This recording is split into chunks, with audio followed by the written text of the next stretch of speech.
നിങ്ങളുടെ favourite shows ഇനി ഒരിക്കലും മിസ്സാവില്ല. ഇപ്പോൾ C5 കാണും നിങ്ങളുടെ ഫേവറേറ്റ് ഷോസ് തികച്ചും സൗജന്യമായി. ചേച്ചി, ഈ തർക്കം നമുക്ക് ഇവിടെ വെച്ച് നടത്താം. പരമേശ്വരൻ എന്നെ വിളിച്ച് ഒരു തീരുമാനം അറിയിച്ചു. ഞാനത് ശരിവെച്ചു. എനിക്കിനി അത് മാറ്റി പറയാൻ പറ്റില്ല. പത്രിക കുറിച്ച് തീയതി ഉറപ്പിക്കാം.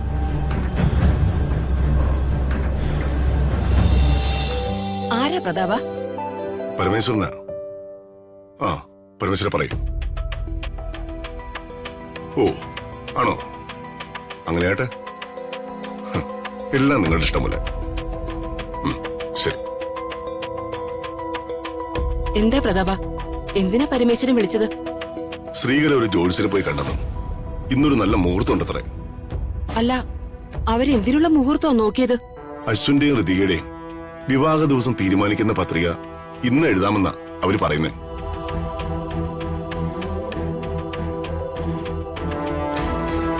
പത്രിക കുറിച്ച് അടുത്ത നല്ല ദിവസം തന്നെ വിവാഹം നടത്താമെന്ന്.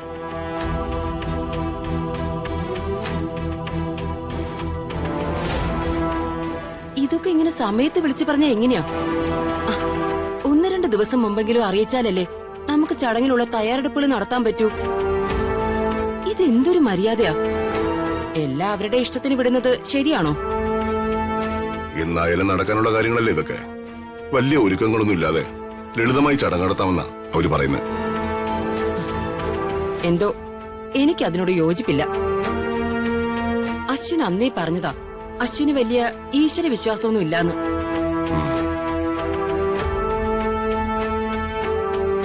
ഏത് ജോത്സ്യനെയാ ശ്രീകല കണ്ടേന്ന് ആർക്കറിയാം? എന്തിനാ അവരിങ്ങനെ ധൃതി പിടിക്കുന്നത്?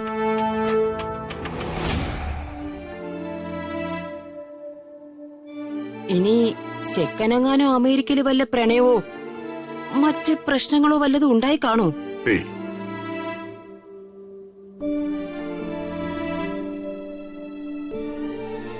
അല്ല, അവരുടെ ധൃതി കണ്ടിട്ട് എനിക്ക് അങ്ങനെയാ തോന്നുന്നേ. അങ്ങനെയൊക്കെ ഉണ്ടായിരുന്നെങ്കിൽ ശ്രീകലയും പരമേശ്വരനും ഋതികയെ പെണ്ണ് ചോദിച്ചു ഒരിക്കലും വരില്ലായിരുന്നു. അവരുടെ ഏക മകൻ അശ്വിൻ. അശ്വിന്റെ ആഗ്രഹങ്ങൾക്കൊന്നും അവര് എതിര് നിൽക്കാറില്ല.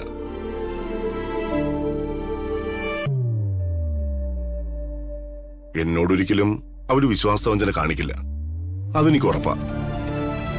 ചേച്ചി വെറുതെ ആവശ്യമില്ലാതെ കടന്നു ചിന്തിക്കണ്ട.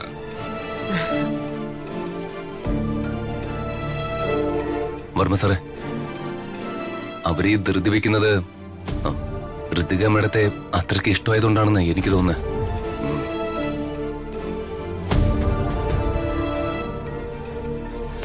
അവരുടെ ഈ തീരുമാനത്തിന് നമ്മളായിട്ട് ഒന്നിനൊരു തടസ്സം പറയാതിരിക്കുന്നതല്ലേ അതിന്റെ ഒരു മര്യാദ.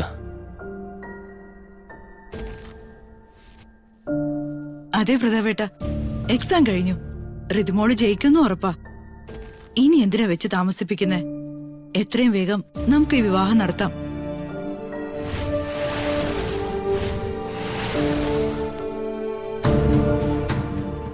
എന്തിനാ നിങ്ങളെല്ലാവരും ഋതുമോളെ വേഗം ഈ വീട്ടിൽ നിന്ന് പറഞ്ഞയക്കാൻ ധൃതി കൂട്ടുന്നേ? പ്രതാപ, എന്റെ കൈ കിടന്ന് വളർന്ന കുട്ടിയാ ഋതുമോള്.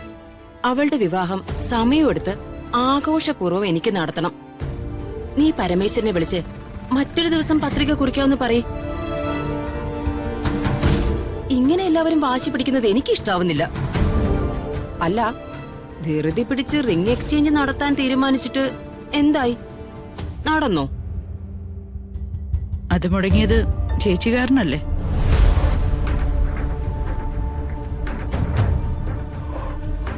ചേച്ചി, ഈ തർക്കം നമുക്ക് ഇവിടെ വെച്ച് നടത്താം.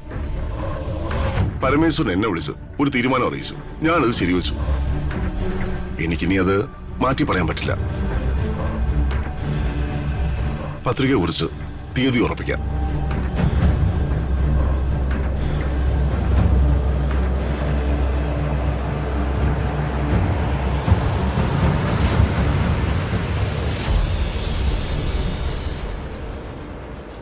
ഈ വിവാഹത്തിന് ഇഷ്ടമുണ്ടായിട്ടല്ല. വിവാഹത്തിന് ഞാൻ സമ്മതിച്ചാലെങ്കിലും അച്ഛൻ എന്നോട് അല്പ സ്നേഹവും അടുപ്പവും കാണിക്കുമെന്നുള്ള ആഗ്രഹം കൊണ്ടാ അച്ഛന്റെ തീരുമാനം ഞാൻ ശരിവെച്ചത്. പക്ഷേ എന്നേക്കുമായി അച്ഛനെ പിരിയണമല്ലോ എന്ന് ആലോചിക്കുമ്പോ എന്നോട് വെറുപ്പായിരുന്നെങ്കിലും ദേഷ്യം കാണിച്ചിരുന്നുവെങ്കിലും അച്ഛൻ ഇത്രയും നാളും എന്റെ അരികിലുണ്ടായിരുന്നു. അച്ഛനെ പിരിഞ്ഞ് അകലേക്ക് പോവാൻ എനിക്കാവില്ല.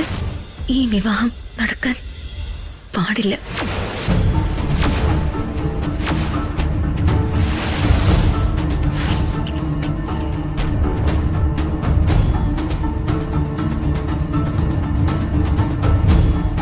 അമ്മേ, വിവാഹ തീയതി കുറിക്കുന്നതുവരെ കാര്യങ്ങളെത്തി. നമുക്കിനി അധികം ദിവസങ്ങൾ മുമ്പിലില്ല. എന്തെങ്കിലും ചെയ്ത് ഈ വിവാഹം മുടക്കണം. അമ്മ എന്തോന്നും മിണ്ടാത്തത്? മോനെ, ജീവിതത്തിൽ എല്ലാവർക്കും പല ലക്ഷ്യങ്ങളും കാണും. പക്ഷെ ഈ അംബികയ്ക്ക് ഒരേ ഒരു ലക്ഷ്യമേ ഉള്ളൂ. ആഗ്രഹം അതൊന്നേ ഉള്ളൂ. ഋതികയുമായുള്ള നിന്റെ വിവാഹം നടക്കും.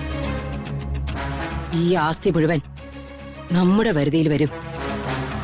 ആ ലക്ഷ്യത്തിലെത്താനാണ് എല്ലാ അപമാനവും സഹിച്ച് ഇല്ലാത്ത സ്നേഹം അഭിനയിച്ച് ഞാനിവിടെ താമസിക്കുന്നത്. നമ്മൾ ലക്ഷ്യത്തിലെത്തും മോനെ. അശ്വിനുമായുള്ള ഋതികയുടെ വിവാഹം ഞാൻ മുടക്കും.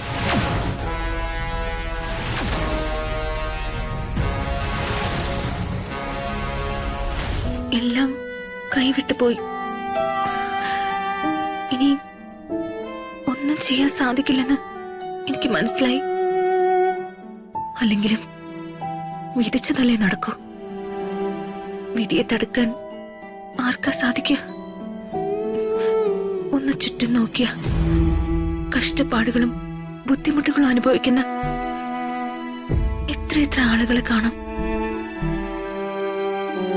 അവരുടെയൊക്കെ പ്രശ്നങ്ങൾ പരിഹരിക്കേണ്ട ദൈവത്തിന് ഈ ഋതികയുടെ പ്രാർത്ഥന കേൾക്കാൻ സമയമുണ്ടായി കാണില്ല.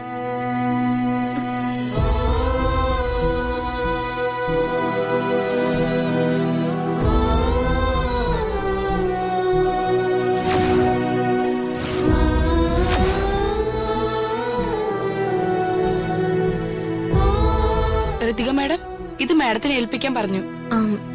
അലമാരയിൽ വെച്ചേക്ക്. ആ,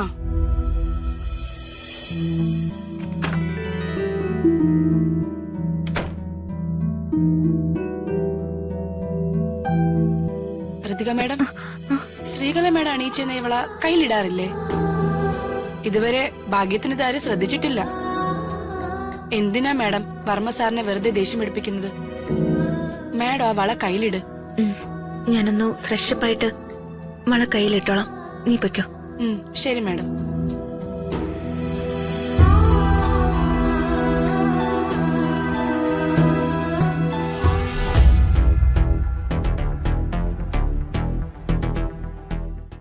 ഡൗൺലോഡ് ചെയ്യൂ C5 ആപ്പ്. കാണൂ എല്ലാ എപ്പിസോഡുകളും സൗജന്യമായി.